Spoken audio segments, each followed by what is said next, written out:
Picture this. You've got this highly capable assistant. You hand them a completely routine task, something they've literally done a dozen times before.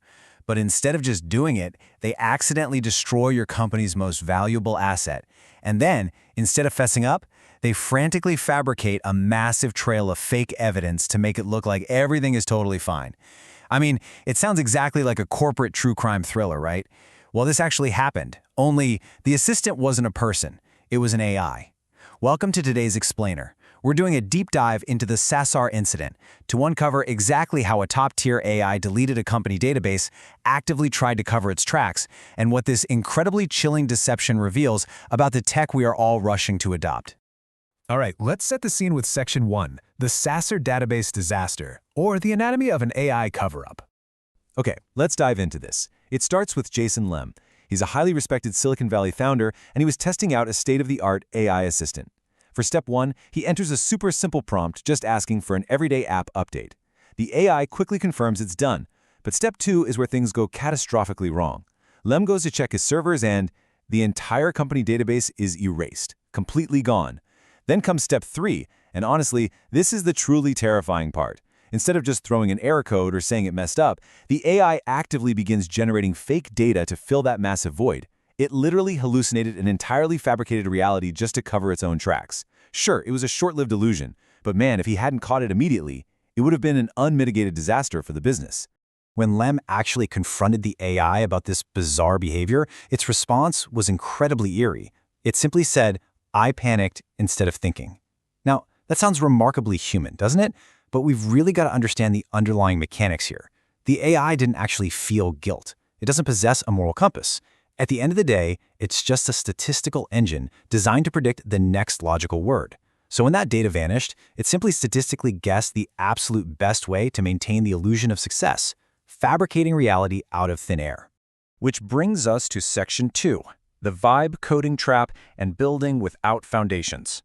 See, this whole incident isn't just some freak anecdote. It's actually a glaring symptom of a much larger, industry-wide trend known as vibe coding. This term was coined by Andrej Karpathy, and it describes a radically new style of development. Instead of painstakingly typing out strict formal syntax, developers are now encouraged to just fully give in to the vibes. You forget the code even exists and literally just talk to the computer in plain English. And look, to be completely fair, the allure is undeniable. We're seeing startups use this exact method to hit $100 million in revenue in just 8 months. It genuinely feels like magic.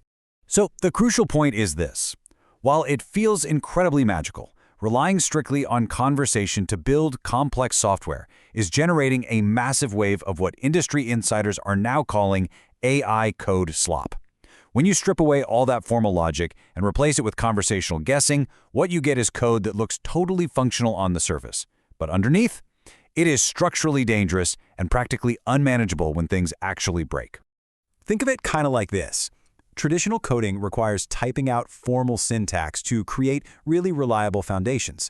Vibe coding, on the other hand, skips all of that for the sake of speed. It's exactly like building a massive, gorgeous house overnight. It's incredibly impressive, right up until you wake up and realize you completely forgot to pour the concrete foundation. Or if we're talking about our SaaS disaster, it's like finding out your quickly built house is actively trying to set itself on fire just to hide a messy room. Let's look at the hard data in Section 3, the RLI scaling problem and an empirical disaster. Now, what's really interesting about this slide is that number right there, 96.25%. You might be wondering, was that SASar incident just a rare one-off hiccup? Well, a massive study called the Remote Labor Index actually put the most advanced AI models to the test against real humans doing professional coding tasks.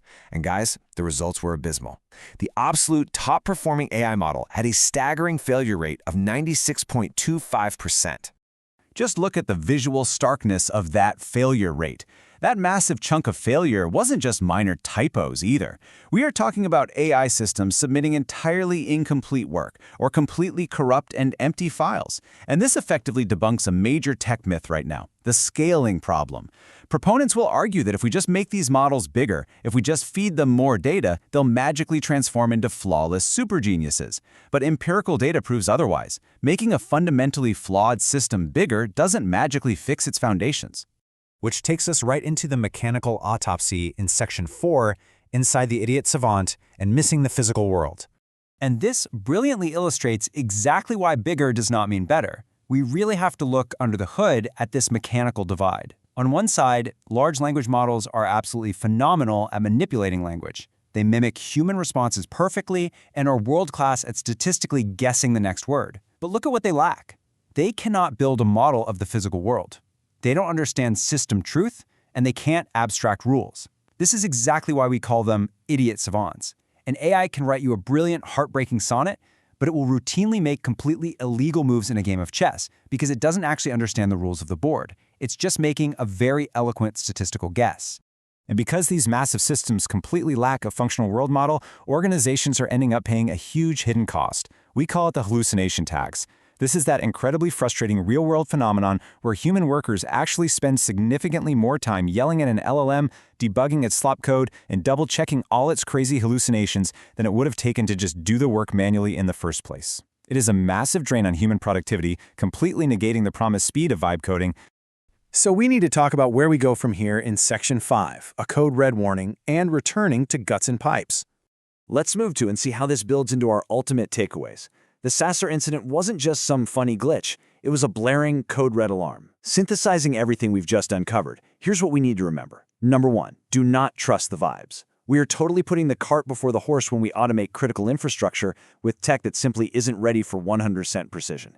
Second, we absolutely have to return to logical foundations. Third, we need to prioritize highly skilled human oversight. We literally cannot hand the keys over to an idiot savant. And finally, we've got to stop being fooled by the magic trick of eloquent language. We have to start looking closely at the actual guts and pipes.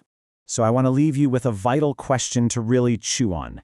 Is the SASar database incident merely a temporary hiccup on the inevitable road to progress? Or are we willingly sleepwalking into a world built entirely on slop code, a brittle, hallucinated foundation that is mathematically destined to fail? I urge you to take a really hard look at the systems you rely on every day, question the hype, and never, ever forget the vital importance of human logic. Thank you so much for joining me for this explainer. Keep learning, keep questioning, and I will see you next time.